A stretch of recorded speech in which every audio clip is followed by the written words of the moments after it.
Right, here we go. Let's see. Alright, about to master chef it. Recipe. Alright. Large pan. That big enough? Mom. Hey Mom, what's good? It just means hi, how are you? Yeah, I went to the store and just got some food. I'm actually gonna cook. After all these years, you know? Yes, I know how to cook, Mom. No, don't get Grammy on the phone. I don't want to talk to her old ass. Hi, Graham.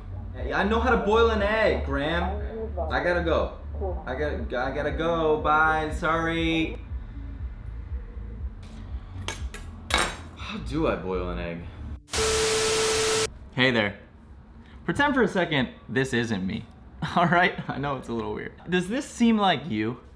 Every time you feel like you're gonna grow up and be responsible and actually cook yourself a meal for once, you realize that you actually don't know shit. Yeah, that's kind of the deal for most people involved. Luckily, I'm here. Real Chef Mikey, aka your man Pots and Pans, aka Thomas Jefferson. I'm here to teach you the secret of the pros. Things that they don't teach you on YouTube. They don't teach you on the Food Network. Stay tuned because I'm gonna teach you in the next 5 minutes, probably longer, how to cook anything. Real tips from a real chef. Stay tuned. Wait, before you do anything, subscribe.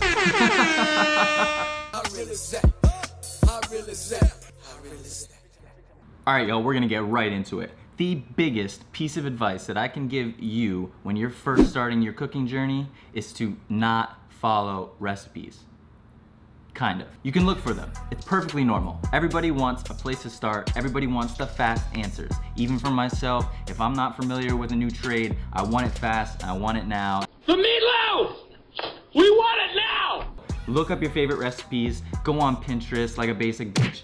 Get inspired, do all the things that you need to do to actually get yourself in the kitchen because it is a lot of work, you know? Going out, finding a recipe what you want, shopping, bringing it home, cleaning, very important, cleaning again.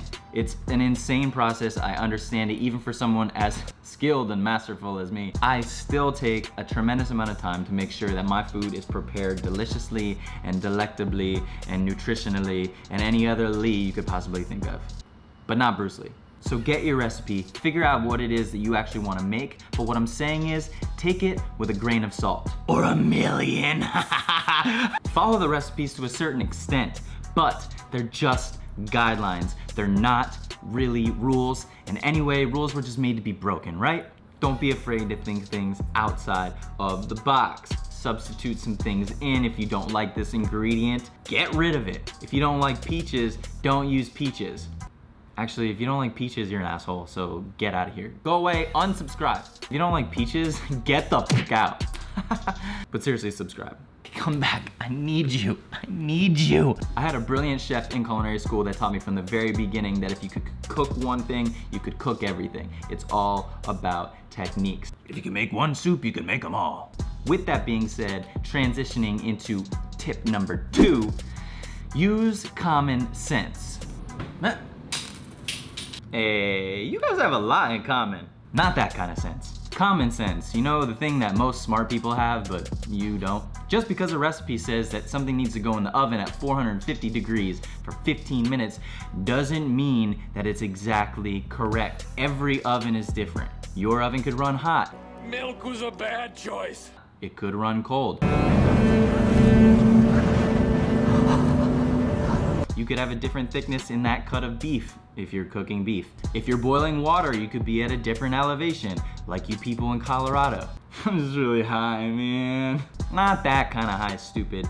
If you're boiling water here in Southern California, it's gonna happen about 212 degrees Fahrenheit. The correct way to measure temperature? What's your problem, Europe? If you're in Colorado, it might actually only boil at 203 degrees Fahrenheit. 95 roughly. Yeah, I'm smart. So depending on your climate, your environment, your kitchen, your elevation, how many pull-ups you did that day, gains, bruh. The key is to actually understand how long things are gonna take. So if you're cooking a steak and it says it's gonna take 5 minutes on one side. It might not take 5 minutes on one side. Get off Instagram, pay attention. Something burning?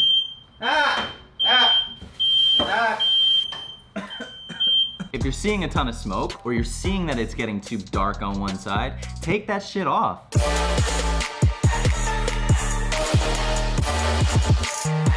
Why do you do this every time? Rule number 323, don't be a shoemaker. Rule number 3, no matter what your mother told you growing up, I'm giving you permission from this day forward to play with your food. We've already discussed how you're a complete waste of life and you've never listened to one single piece of advice your mom gave you in the past, so why stop now? Ma, the meatloaf! Play with your food, people, and don't be afraid of it. A little blood isn't gonna hurt you. Sorry, vegans. Maybe one day you'll come back to the dark side. Get to know your food. Get close to it. Here is the chicken you'll be enjoying tonight. Pick it up. His name was Colin. He looks like a happy little guy who runs around. A lot of friends, other chickens as friends. Smell it. Get used to what it feels like. For instance, with this piece of beef, this piece of steak. This is skirt steak. I was almost there, and then okay. You want to pick this thing up, and you want to know what it feels like when it's raw. You want to know what it looks like. And then when you put it in the pan, as it starts to cook and denature, something proteins do, what you want to look for is how it's looking as it's cooking through the process. You want to know when it's good to flip. When you touch it, if you would be following the actual recipe, the recipe would say, hey, remove this at medium rare, let's say at 125 degrees Fahrenheit. What the hell does that mean? Nobody knows what that means. Get used to looking at it with your eyes, get used to touching it. That's how you learn how to cook. Knowing the numbers, using a thermometer, that's all cool. The technology is great if you want to be super precise, but you don't always have things on hand at all time. I don't carry a thermometer, so get used to understanding what your meat's like. Phrasing. You know, chewing a piece of pasta or piece of rice. Yes, it's ridiculous. It sounds so stupid, but chew on it when it's raw so you know. And then maybe 5 minutes into the cooking process, chew on it again and it might be getting a little softer, but it's still a little hard. Phrasing. You want things to be al dente and you want to know not definition of what al dente means, but what it actually feels like, what it tastes like, and that's how you become a brilliant cook. Just basting, just basting. Tip number 4, start slow. Don't give yourself too much to work on. You're gonna have a bad time. It's way harder to focus on learning 16 techniques than to learn like 1, 2, or 3 in a week. I would suggest if you really, really want to get good at cooking, just like anything else, you have to kind of deep dive. You have to kind of obsess over it. It all depends on your goals and how short or long term these goals are. So if you want to get good really fast, you have to cook every single day. This isn't the most time effective. It's not exactly like we meal prep on one day and then we have meals for the whole week. That's what I usually recommend to people. But if you want to get really good at cooking, you got to practice every day. It doesn't even have to be you actually cooking something. Maybe you just want to work on your knife skills for your whole first week. So say you want to do a Taco Tuesday event, which coincidentally, I just did this episode right here. Careful, god damn it. Oh my god, stop.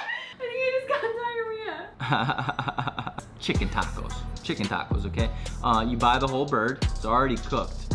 Cheap, not even bad. You can get like an organic chicken for like $10 at Whole Foods. That scratches one thing off the list, one skill. Buy your tortillas, preferably gluten-free. Corn. Tortillas are very great. There's other options out there, but just stick to corn. That's the classic. Corn, these little round guys. Maybe you just want to work on your knife skills, so you make a pico de gallo. You know, if you're white, you make a pico de gallo. Maybe you make a guacamole or something, but you want to maybe focus just on your knife skills of slicing, dicing, peeling. Just make small batches and do it every single day. Practice that one technique.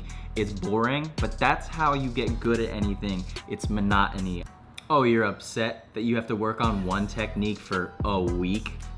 If this was Japón, which is Spanish for Japan, surprised you didn't know that, you would be literally picking through individual grains of sushi rice for years. And then after 5, 6, 7, 8, 9, 10 years of just doing that, working under a sushi master, you'd be beating and tenderizing an octopus with a piece of daikon radish. Stop acting like an entitled Instagram influencer, okay? Excellence comes from execution in the monotonous. Write that down. Maybe next Tuesday or something, you don't have to make the same thing every week, but the next time you go to do tacos, maybe you buy the raw chicken, you buy the whole bird and you learn how to braise a chicken, cook it. You can even learn at the same time to make a stock. And the next week, if you're feeling froggy, maybe you can combine them in the same week, but maybe learn to make amazing gluten-free cassava and coconut flour tortillas that I have for you right here.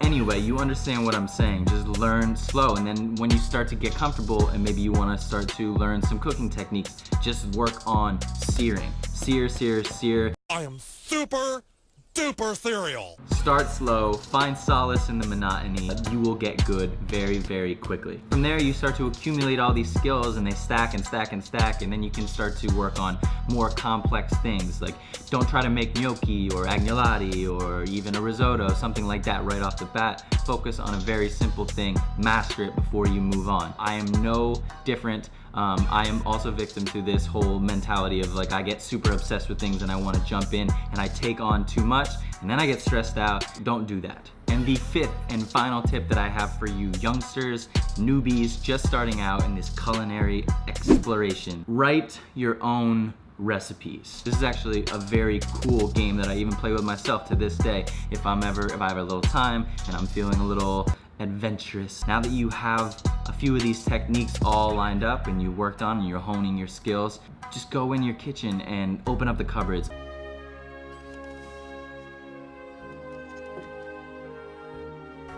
Open up the fridge, dig through what you have, pull them out, and get used to just combining them and taste, taste, taste.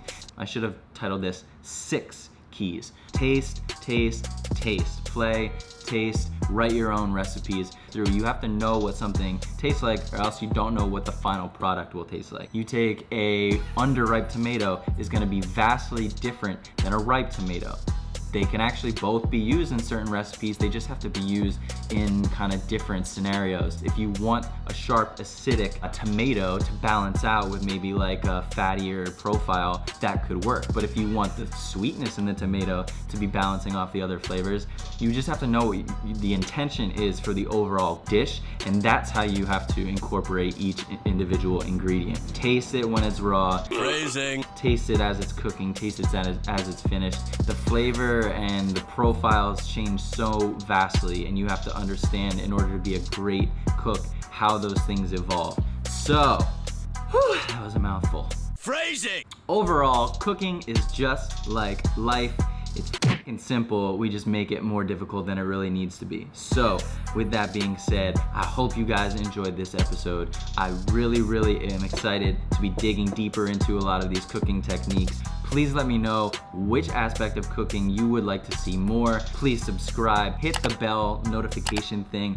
I'll make that happen somewhere. It allows me to grow my channel and bring more valuable content to you. Drop all those comments down low. Do your thing on YouTube, and once you're done, go over, make sure you follow me on Instagram with IGTV coming along. I'm gonna be playing a lot with vertical video. Shout out to my latest and greatest subscriber on here, Rosian Spies. I know that I butchered that, I'm sorry. I love you and appreciate your support, so thank you very much. Something else I'm really excited about is I am going to be doing 30-minute FaceTime a couple times a week, selecting people randomly. The only stipulations are you have to be subscribed on my YouTube channel and you have to be following me on Instagram. And finally, last but not least, you need to hashtag gnocchis to success. Write that down here so you know how to spell it. It'll be free range. You can ask me any single question you want, whether it's health advice, nutrition, cooking advice. I'm not a life coach, but I've been through some ish. Whatever you guys want to talk about, I am yours. Me and you, mano y mano. Until next time, baby gnocchis, chev out.